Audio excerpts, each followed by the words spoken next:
네, 이제 아파트에 이어서 아파트의 이제 전이 형성에 이어서 전이가 어떻게 이동하는지에 대해서 한번 배워보도록 하겠습니다. 그래서 뭐 요런 그림에 대한 내용은 아마 여러분들이 자주 보셨을 거예요. 원래 이번에 원래는 이제 원자면이 통째로 이동하는 것처럼 생각을 하고 있었는데 실제로는 안 그랬죠. 전이가 이제 요 가운데 끼어서 슬립면 위에서 슬립 방향을 따라서 이동을 해가지고 이제 전이가 이동해서 전체적으로 한 스텝씩 이동을 한다고 얘기를 했어요. 그래서 이런 그 전이의 움직임에 의해서 나타나는 소성 변형 과정을 네, 슬립 현상이라고 얘기를 하고 그 슬립 면과 슬립 방향의 조합을 슬립계라고 우리가 얘기를 하게 됩니다.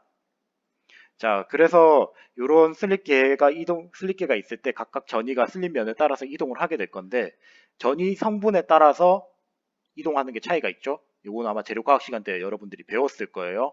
전이 성과 버거스 벡터가 있다고 하면은 이 버거스 벡터 방향을 따라서 항상 이동을 한다고 했습니다. 그래서 힘을 이렇게 받는다고 가정을 했을 때 얘는 전이선이 네, 전이선이 이런 식으로 이제 이동을 하면은 전이선하고 버거스 벡터가 이동하는 방향이 항상 이제 동일하게 이동을 하게 되고, 네, 칼날 전이 같은 경우는 이제 요 버거스 벡터 방향을 따라서 전이선이 이동을 하고, 이제 스크류 디스로케이션 같은 경우는 전이선이 이렇게 있고 버거스 벡터가 같이 이렇게 있는 형태죠. 얘가 힘을 받게 되면은 얘가 버거스 벡터가 이렇게 이동하면서 전이선은 이렇게 뜯어지는 지퍼처럼 뜯어져요. 그래서 수직 방향으로 이동한다는 내용에 대해서는 여러분들이 많이 배우셨을 거라고 생각을 합니다. 그래서 이 부분은 그냥 복습차 제가 추가를 했고, 그리고 그 만약에 그 칼날전 이거 역시 이제 재료과학 시간에서 아마 여러분들이 심화적인 내용으로 내용을 배웠을 건데, 혼합전이 같은 경우는 칼날전이랑 나선전이의 합을 보이게 되고, 실질적으로 대부분의 전이 같은 경우는 위에서 그림을 보시다시피 휘어지거나 이제 불규칙한 선형을 보이게 되죠. 그래서 그런 혼합전이가 칼날전이랑 이제 나선전이의 성분이 모두 합쳐진 이제 혼합전이가 거의 대부분을 이루게 되는데, 이때는 이제 어떻게 이동을 하게 되냐면 이제 칼날전이랑 나선전이 성분의 합을 이제 구할 수 있죠. 여기는 이제 순수하게 스크류 디스로케이션이고 여기는 순수하게 엣지 디스로케이션인데, 여기서는 지금 보게 되면은 스크류 디스로케이션의 성분도 있고 엣지 디스로케이션의 성분도 같이 존재를 해요.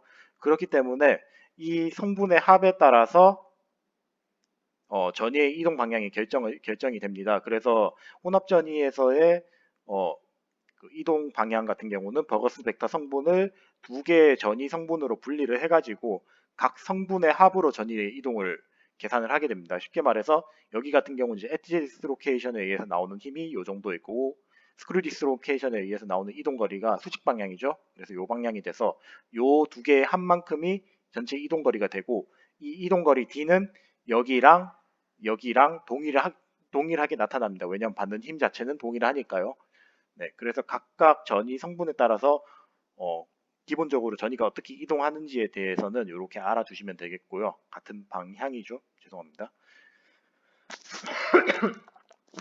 네, 그래서 실제 모식도를 그려보게 되면 이런 식으로 봐서 네, 이렇게 있던 전이가 이렇게 점점 확장을 하는 형태로 자라게 될 것입니다.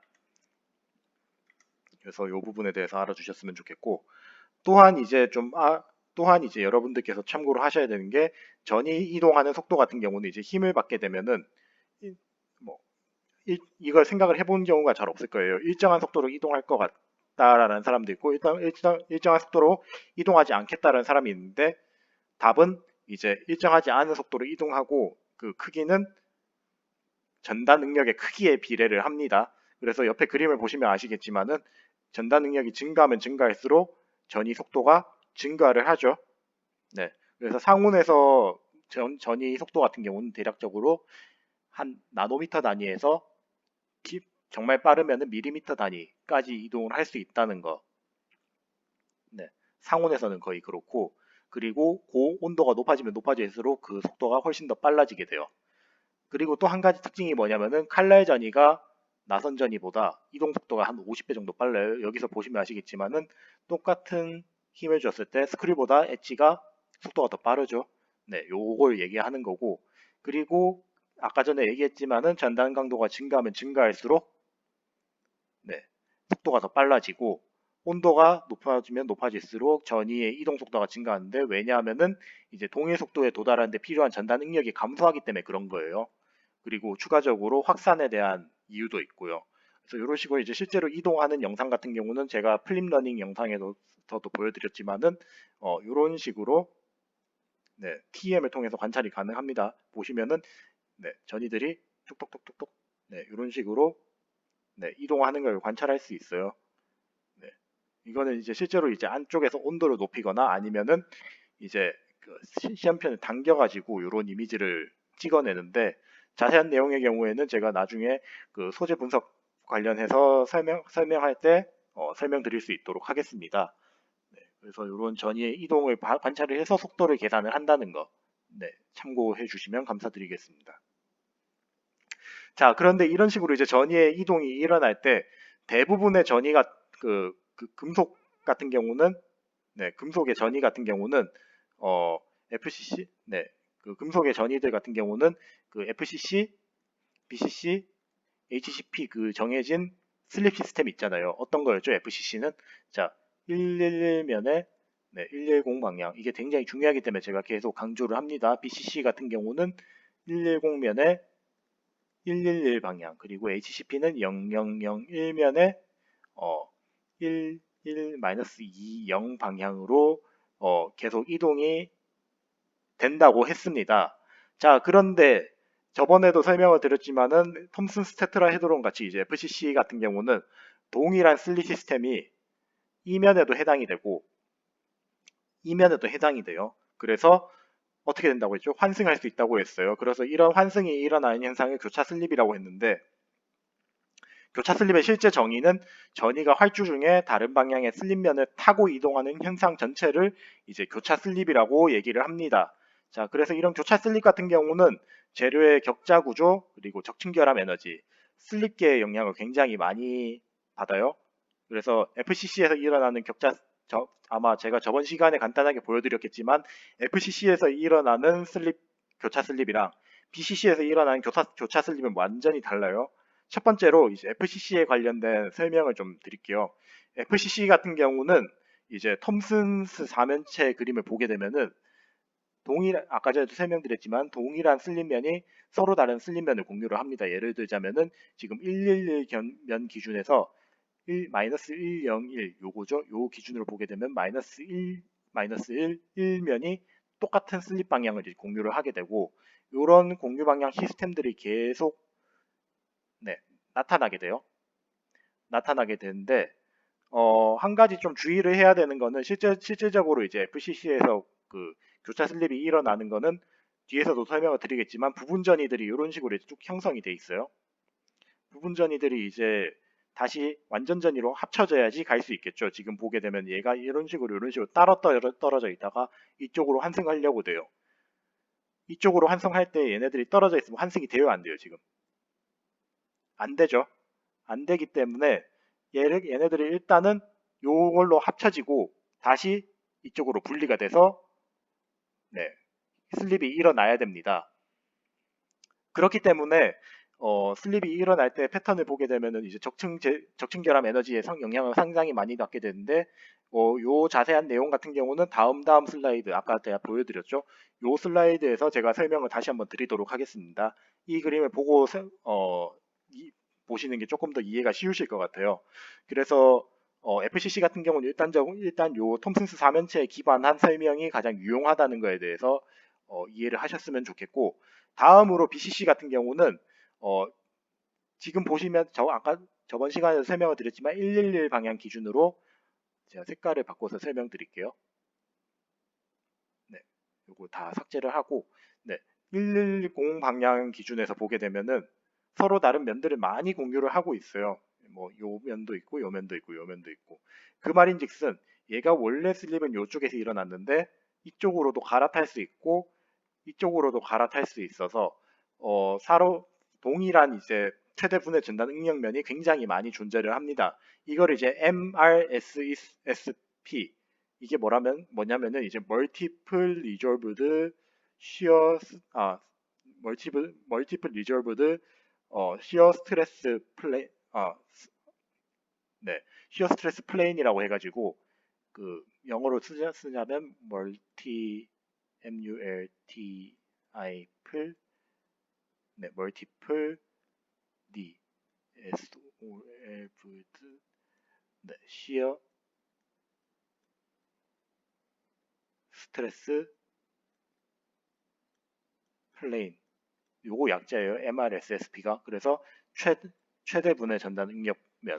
그래서 뭐 이게 맥스가 될 수도 있는데 지금 보게 되면은 이제 여러 가지 동시에 이제 최대 분해 전달 응력면이 함께 작용을 하는 케이스거든요. 그래서 요 방향으로는 전해가 어떻게 이동하는 간에 이상하지 않아요.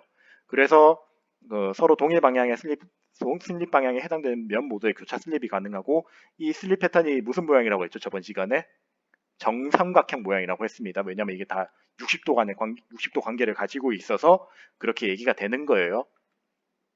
네, 그래서 요 FCC, BCC에서 일어날 수 있는 교차 슬립에 대해서 먼저 설명을 드렸고, 그리고 특히 이제 FCC 같은 경우는 아까 앞에서도 설명을 드렸지만은 슬립 면상에서 완전 전이가 아니라 뭐라고 있다? 부분 전이로 존재를 해요. 그래서 110 방향이 아니라 1-121 성분을 갖는 부분 전이로 분리가 돼서 슬립이 일어난다고 했습니다. 자, 근데 앞에서 톰슨스 4면체 보게 되면은 부분 전이가 요거 다시 지워드릴게요. 부분 전이가 지금 요 슬립면을 위에 있는데 다른 슬립면 위에 있나요, 없나요? 없죠. 없기 때문에 부분 전이 그 자체로는 교차 슬립이 불가능해요. 그래서 이 교차 슬립이 일어나는 지점에서는 얘네들이 다시 합체를 해서 완전 전이로 가서 그 교차 슬립을 하고 새로운 교차 슬립이 새로 이제 부분 전이로 분리가 되어야 됩니다. 그 말인즉슨 얘가 교차 슬립이 일어나는 시점에서 잘 합쳐져야지 교차 슬립이 잘 된다는 거죠. 근데 저번에 이제 그 부분 전이 얘기할 때 적층 결합 에너지 얘기를 했습니다. 적층 결합 에너지가 낮을 때는 적층 결합 폭이 어떻게 된다고 했죠? 이게 높은이고요. 지금 낮은이에요. 자, 낮을 때는 적층결합 에너지 폭이 굉장히 넓어지고 적층결합 에너지 폭이 높으면은 그 폭이 좁아진다고 했어요. 그래서 적층결합 에너지가 낮게 되면은 얘네들이 폭이 넓어요. 폭이 넓다는 건 뭔 뜻이에요? 얘네들이 다시 합쳐지기가 힘들어요. 이미 쭉 거리가 벌어져 있는 상태라 가지고 얘네들이 합쳐지기 굉장히 어렵습니다. 그래서 요 폭이 넓기 때문에 교차 슬립이 잘 안 일어나요. 그래서 어떤 현상이 일어나냐면은 이제 슬립계가 바뀌는 지점에서 얘네들이 전부 다 쭉쭉쭉쭉 쌓여가지고 적층결함이 쭉 쌓인 형태의 그림을 많이 볼 수 있게 되는데 얘네처럼 이제 반면에 이제 적층결함 에너지가 높은 경우에는 적층결함 폭이 굉장히 좁아요. 좁으면은 어떻게 돼요? 자기들끼리 합쳐지기 굉장히 쉽겠죠. 합쳐지기 쉽다 보니까 이런 식으로 다시 완전 전이가 됐다가 다시 이제 부분 전이가 형성되는 이런 교차 슬립이 굉장히 쉬워지게 됩니다. 그래서 알루미늄 같은 재료들 같은 경우는 교차 슬립이 워낙 쉽다 보니까 이런 것들이 거의 안 보여요. 적층 결함 구조들이. 네. 그래서 그 적층 결함 폭에 따라서 교차 슬립의 정도가 차이가 크다는 걸 꼭 좀 알아두셨으면 좋겠어요. 네, 그래서 앞에서 이제 FCC, BCC에 대한 교차 슬립에 대한 얘기를 봤었고, 그리고 그 다음에 이거는 이제 슬립과는 이제 별개로 이제 전이가 이동하는 현상이에요. 얘는 이제 확산에 의해서 이동하는 현상입니다. 온도가 높아지게 되면은 공공 농도가 어떻게 돼요? 높아지게 되죠. 요 공공 농도가 높아지고 그리고 재료가 열 에너지를 받으면 원자의 확산 계수가 높아져요. 그 말인즉슨 이제 공공 확산이 일어날 수 있는데 이런 공공 확산이 일어날 때 얘네가 이렇게 이제 응력이 걸린 면에 들어가기 상당히 좋겠죠. 불안정하니까 불안정한 걸 채우기 위해서 공공에 들어가게 되면은 전이가 원래 요 면에 있던 녀석이 지금 보면 이면으로 한 칸 올라갔죠. 그래서 이런 공공 확산에 의해서 이동하는 현상을 이제 상승 혹은 하강 현상이라고 얘기를 합니다. 그래서 기본적으로 확산에 의해서 이동하는 현상이기 때문에 온도 의존성이 있는 전이 이동 현상이고요. 그렇기 때문에 고온에서 주로 많이 일어납니다. 고온에서는 이제 확산에 의해서 충분한 에너지가 있기 때문에 슬립면이 잘 이탈을 할 수 있는 반면에 저온에서는 그러지 못하기 때문에 확산이 얘네들이 이 면을 거의 벗어나지 못해요. 그래서 그 슬립면에 따라서 이제 활주를 하게 되고, 자, 이때 그 공공도 들어올 수 있겠지만은 원자가 추가적으로 들어올 수도 있을 거예요. 그래서 원자가 만약에 여기 하나 더 끼게 되면은 잉여 반면이 내려가는 현상이 있을 거고, 공공이 추가가 되면 잉여 반면이 높아지는 현상이 있을 겁니다. 이 형태에 따라서 이제 상승 혹은 하강이라고 얘기를 합니다. 자, 상승 같은 경우는 그래서 그 공공과 치환되는 현상이고, 하강 같은 경우는 잉여 반면 아래에 원자가 추가가 된 현상이라고 보시면 되겠어요. 그래서 이런 확산 움직임에 따라서 새로운 개념인 조그랑 킹크가 이제 나타나게 됩니다. 그래서 다음 슬라이드부터는 이제 조그랑 킹크에 대해서 좀 설명을 드릴 건데, 해당 내용 같은 경우는 좀 상당히 어려우니까 집중해서 들어주셨으면 감사하겠습니다. 자, 그래서 첫 번째 형상으로 조그란 현상이 있어요. 조그란 현상은 원래 전이가 이렇게 전이선이 있으면 슬립면 위에 있어야 되죠. 근데 얘네가 온도 증가 때문에 공공이 여기 들러붙어서 전이선이 약간 올라갔어요. 문제는 뭐다? 일부 전이만. 이런 식으로 올라가게 되면은 원래 슬립면이 이쪽 면이었는데 또 다른 슬립면으로 지금 이게 이동한 거잖아요. 그러면은 요 회색으로 빗금친 구간은 어떻게 돼요? 슬립면 안에 있어요? 밖에 있어요? 밖에 있죠. 그래서 네, 요런 밖에 있는 현상을 이제 조그라고 얘기를 하게 되고, 반면 킹크 같은 경우는 전이선이 이렇게 있고 이제 슬립면이 이렇게 있는 상태에서 공공이 이렇게 붙었어요. 이렇게 붙어 있으면 어떻게 돼요? 빗금친 부분이 슬립면 안에 있어요? 밖에 있어요? 안에 있죠. 그래서 상승 현상에 의해서 전이가 동일한 슬립면에서 이동한 현상을 킹크라고 얘기를 하게 됩니다. 이 개념에 대해서 잘 이해하시고, 그리고 기본적으로 이 두 가지 현상이 모두 공공 확산에 의해서 일어나기 때문에 온도 일정성은 항상 공통적으로 가지고 있어요. 그래서 그 형성에 대한 기구는 이런 그 아레니우스식으로 설명이 가능합니다. 자, 그래서 이 아레니우스 시기의 특징이 뭐였죠? 온도가 낮아지면 낮아질수록 형성되는 그 공공이라든지 그런 농도들이 급격하게 떨어지죠.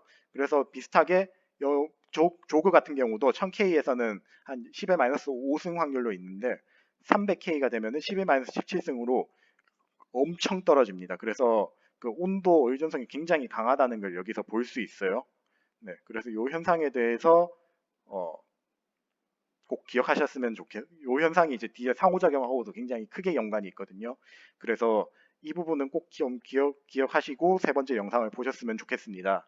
자, 그래서 두 번째 파트에서는 전이가 이동하는 과정에 대해서 배웠는데, 아마 슬립 같은 경우는 여러분들이 재료과학 시간에서 좀 많이 배웠고, 그리고 실질적으로 재료의 결정 구조에 따른 슬립 계에 의해서 슬립계에 의해서 결정되기 때문에 그렇게까지 막 어렵거나 그렇진 않을 겁니다. 자, 그래서 각각 그 나선전이, 칼날전이, 혼합전이 요 세 개에서 전이가 어떻게 이동하는지에 대해서, 전이선이 어떻게 이동하는지에 대해서 배웠고, 그리고 각각의 슬립계에 대해서 다시 한번 복습을 했습니다. 그리고 추가적으로 슬립계가 겹쳐 있으면 환승할 수 있다고 했죠. 요걸 이제 교차 슬립이라고 얘기를 했고, 이거의 정의가 전이가 활주 중 다른 방향의 슬립면을 이제 타고 이동하는 현상이라고 학습을 했어요. 그래서 이런 교차 슬립 현상 같은 경우는 재료의 격자 구조, 그리고 적층 결함 에너지, FCC 같은 경우는 적층 결함 에너지의 영향을 많이 받는다고 학습을 했습니다. 그래서 FCC 같은 경우는 이 톰슨스 4면체에서 완전 슬립이 서로 다른 슬립면을 공유하기 때문에 111면 방향에서 계속 부분 교차 슬립이 일어날 수 있는데, 교차 슬립이 일어나는 빈도는 뭐에 의존한다고 했죠? 부분전이, 즉 적층결함 에너지의 크기와 의존한다고 했어요. 그래서 적층결함 에너지가 작으면 부분전이가 잘 형성되고 서로 자기들끼리 떨어지려고 하기 때문에 교차 슬립이 상당히 어려워지는 반면에 적층결함 에너지가 높으면은 이제 부분전이가 좀 굉장히 좁게 있기 때문에 그 교차 슬립이 일어나는 지점에서 얘네들이 합체하기 굉장히 쉽죠. 그래서 교차 슬립이 쉽게 일어난다고 했습니다. 그리고 그 다음으로 BCC 같은 경우는 저번에 설명드렸지만 111 슬립 방향을 기준으로 이제 최대 분해 전단 응력면이 겹쳐서 공유가 돼 있다고 했잖아요. 그래서 이 면을 공유하는 모든 슬립계는 교차 슬립이 가능하다고 얘기를 했습니다. 네. 그래서 요 부분, 그래서 요 때에 교차 슬립이 일어나는 형상은 저번 시간에도 얘기를 했지만은 정삼각형 형태로 일어난다. 네, 이렇게 FCC, BCC에 대해서 알아두시면 될 것 같고 HCP는 지금 설명 안 드렸어요. HCP 같은 경우는 나중에 제가 그 금속 물리학 시간 때 조금 더 디테일하게 설명을 드릴 때 그 현상에 대해서 자세하게 설명드리겠습니다. HCP도 참고로 교차 슬립이 일어나긴 일어납니다. 잘 안 일어나서 그렇지. 네, 일어나긴 일어나요. 그래서 HCP는 일단은 일어날 수는 있는데 뭐 나중에 배우는 걸로 생각하시면 되겠습니다. 그리고 이제 온도가 높아졌을 때 공공 확산이 일어나가지고 공공 확산 혹은 이제 원자가 확산할 수도 있어요. 원자가 이제 확산을 해가지고 전이의 상승 그리고 하강이 동시에 일어날 수가 있다고 했어요. 위로 갈 수도 있고 아래로 갈 수도 있어요. 그래서 고온에서는 이제 공공 확산에 의해서 슬림면 공공이라든지 원자 확산에 의해서 슬림면 이탈이 가능하고 이것 때문에 나타나는 현상이 뭐라고 했죠? 바로 조그랑 킹크입니다. 그래서 그 두 가지 현상에 대해서는 꼭 기억하시고 다음 슬라이드 전이의 상호작용을 시청해 주시기 바랍니다. 그럼 이제 마지막 파트에서는 이런 이제 전이들이 이동을 하다 보면은 다른 전이를 만날 수도 있죠. 이 만났을 때 어떻게 되는지에 대한 이제 상호작용에 대해서 한번 배워보도록 하겠습니다. 네, 그럼 다음 동영상에서 뵙겠습니다. 감사합니다.